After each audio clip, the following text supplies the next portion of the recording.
Hold her close when sunny gets blue. Won't you hold her close when sunny gets blue? All right, good evening, everyone. Welcome to the Oneida County History Center's 25th Annual Historical Hall of Fame and Living Legends Induction Ceremony. This is my first time being the Master of Ceremonies for this, and there's a lot of familiar faces out here, and it's so nice to see this room filled at the History Center with a lot of friends and people I've interviewed on the radio. Now, let's begin the evening by honoring America and welcoming the Proctor ROTC Color Guard.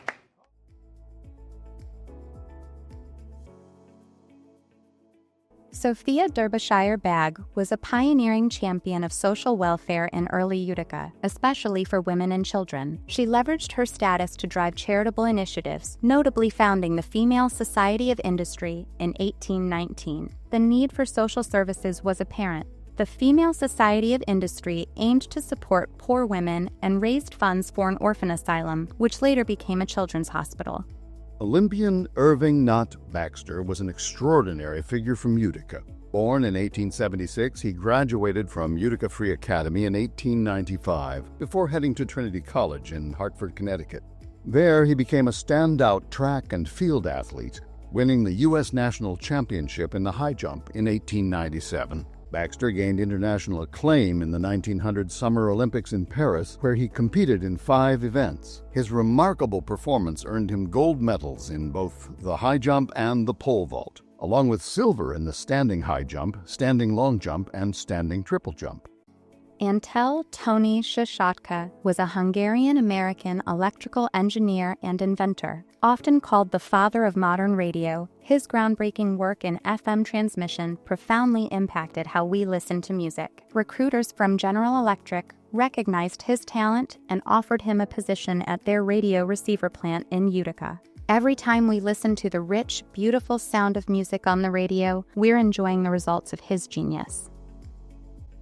Caramanica was born in 1945 in Bridgeport, Connecticut, and grew up in Utica, New York. At the age of 9, a serious hip injury led to nearly 4 years in Children's Hospital, where he discovered his passion for music thanks to a kind guitar teacher. Carmen found success as a performer and teacher, playing in local semi-professional bands before becoming the guitarist and musical director for jazz and blues singer Lou Rawls. Later performing with Raquel Welch's Vegas show and as Tony Orlando's featured guitarist. He inspired countless students for over 35 years and performed with the Caramanica Jazz Trio. He died in 2023 at the age of 77, leaving a lasting legacy through his music, teachings, and his impact on the community.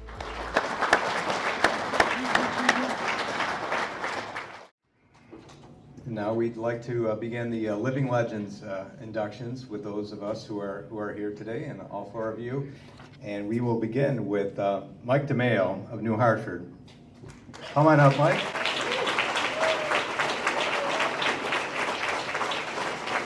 Now, Michael has brought music alive for the community across generations as a dedicated musician and skilled trumpet player with groups like La Banda Rosa and Classified. A heartfelt educator over 30 years who has inspired many students learning the art of music at New Hartford High School, and a passionate conductor for several musical groups, including University Concert Band, Utica University Concert Band, and the outstanding Half Moon Orchestra. Thank you.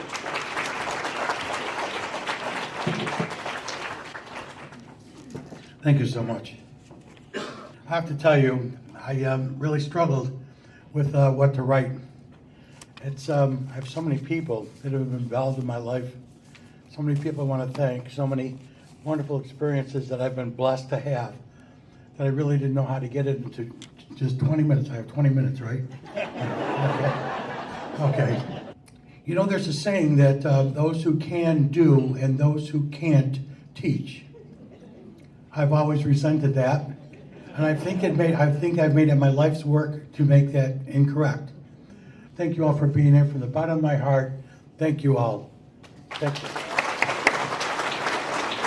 Thank you, Mike. We'd like to welcome Jane Domingue up next of Utica. Come on up, Jane.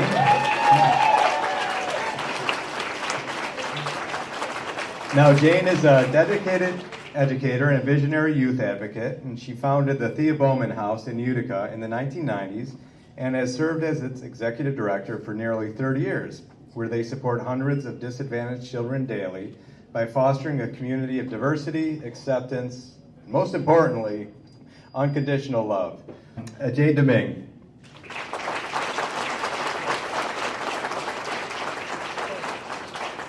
40 years ago, on October 6, 1986, the doors to what was to become Thea Bowman House opened with 10 children right across the street from where we're standing and sitting right now at St. Joseph St. Patrick's Church. The first guides were the people that we serve each day. They are the people, the families who have the same hopes and dreams for their children that we have for ours.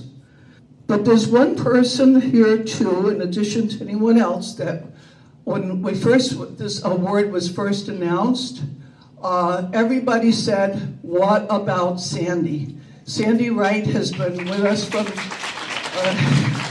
the beginning. And if anyone knows how to climb up that mountain, it was her, because she always found a way. You should stand up, Sandy.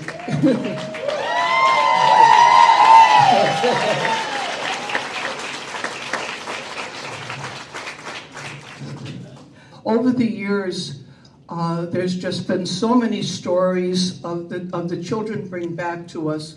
So many of them are doing very, very well, and they come back to share their stories with us. They tell us wonderful news of their own accomplishments. And the thing I guess I love the best about it is when they come and they share stories of the parents that they become. So many of the kids used to go on camping trips with us. They all love their camping trips. And they'll come back and talk about sharing those experiences with their own families. We have found the power of community, and that community is based on unconditional love. And thank you again.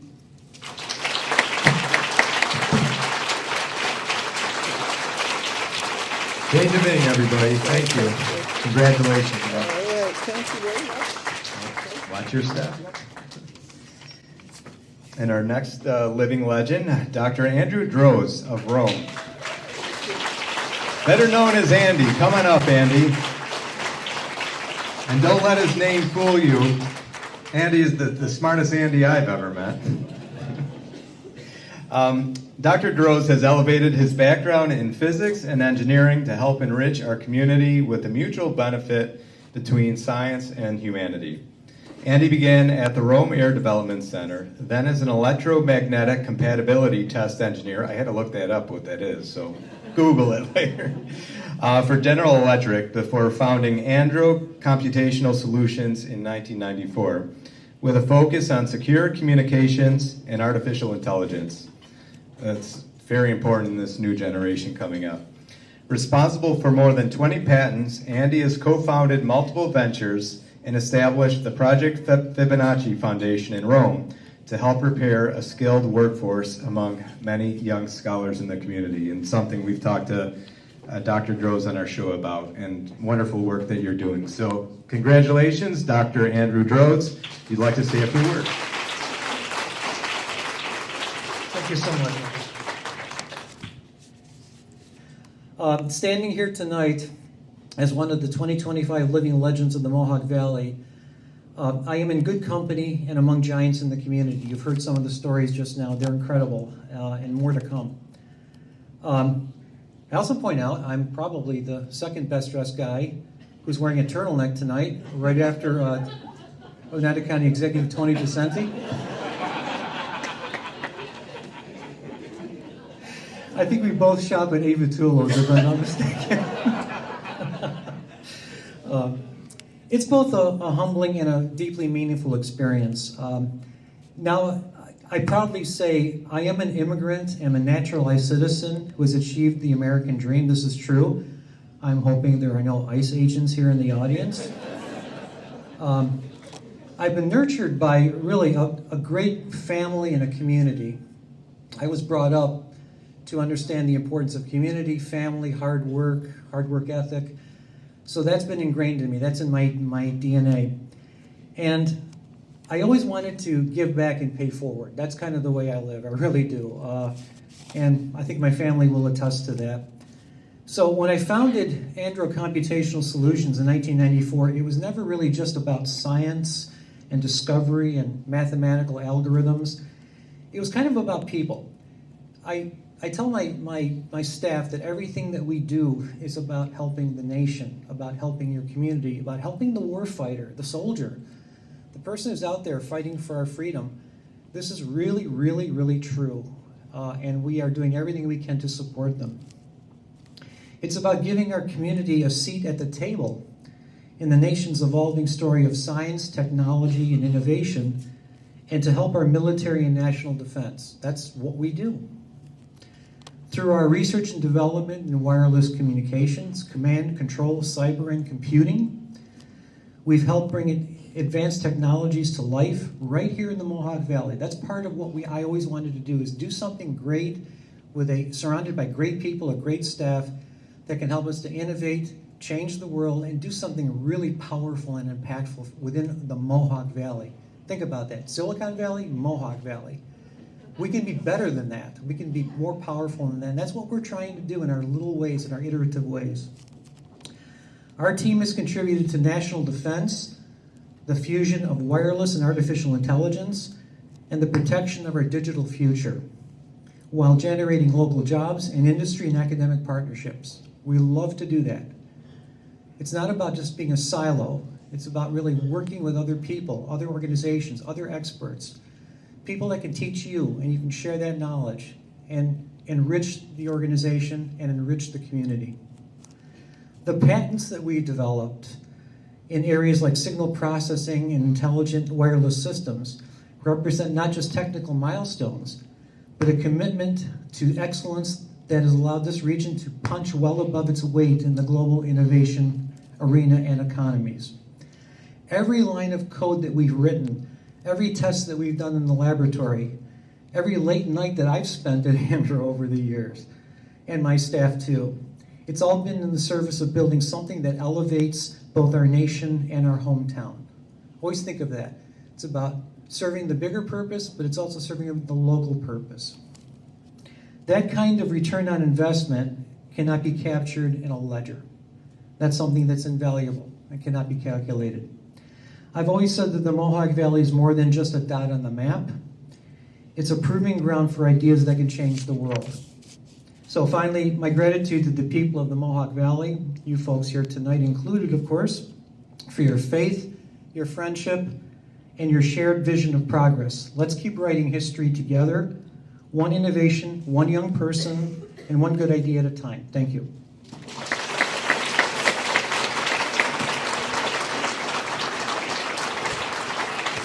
Dr. Andy Drozd, congratulations once again.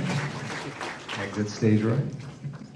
And now, last but not least, our final living legend of the night, Dietra Harvey, coming up, of Utica.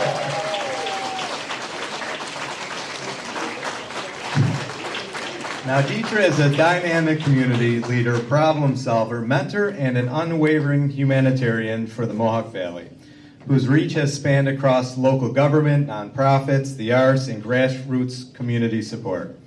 With more than 25 years in human services and the owner of the DDH consulting firm, Dietra has helped empower citizens to overcome their challenges, not only poverty, but many other things, by bringing together resources from all sectors of our community, all to help her fellow woman and man.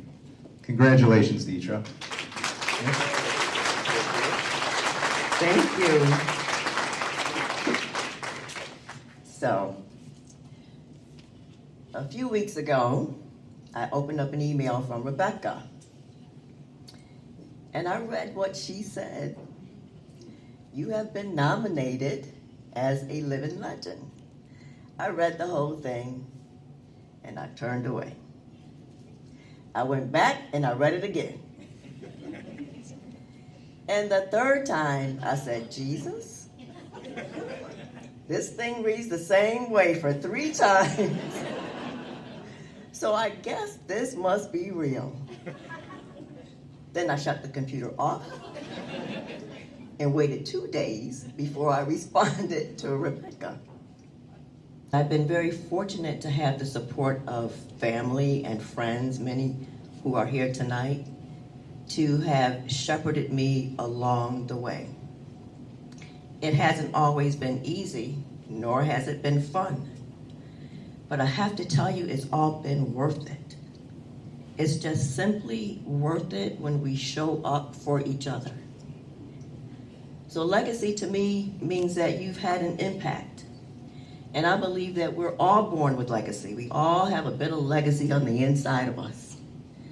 I believe that we all have the responsibility to share that legacy on the inside for the benefit of someone else.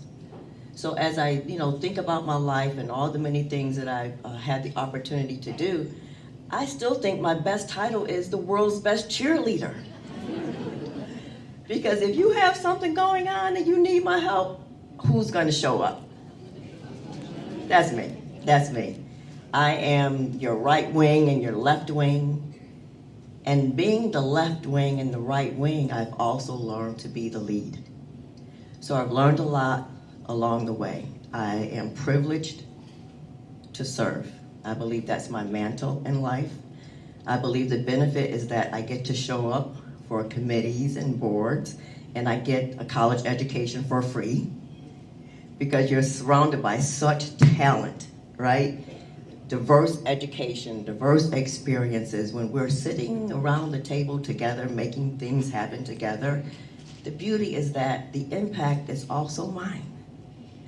It doesn't matter if you get to have your name in the program or major great people like yourselves sitting in an audience that I have an opportunity to address tonight. It doesn't matter if it happens for you that way or not.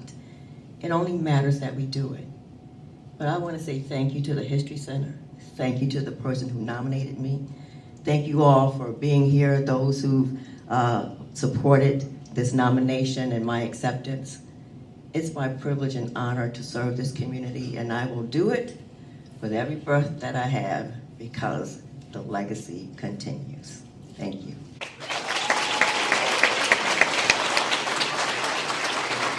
Congratulations. Thank you. Congratulations, Dietra Harvey. And I think Dietra's words made very clear why she deserves the title Living Legend and why Mike DiMeo, Dr. Andy Drozd, and Jane Domingue are all living legends tonight. So once again, stand up, everybody, for a final round of applause for our living legends.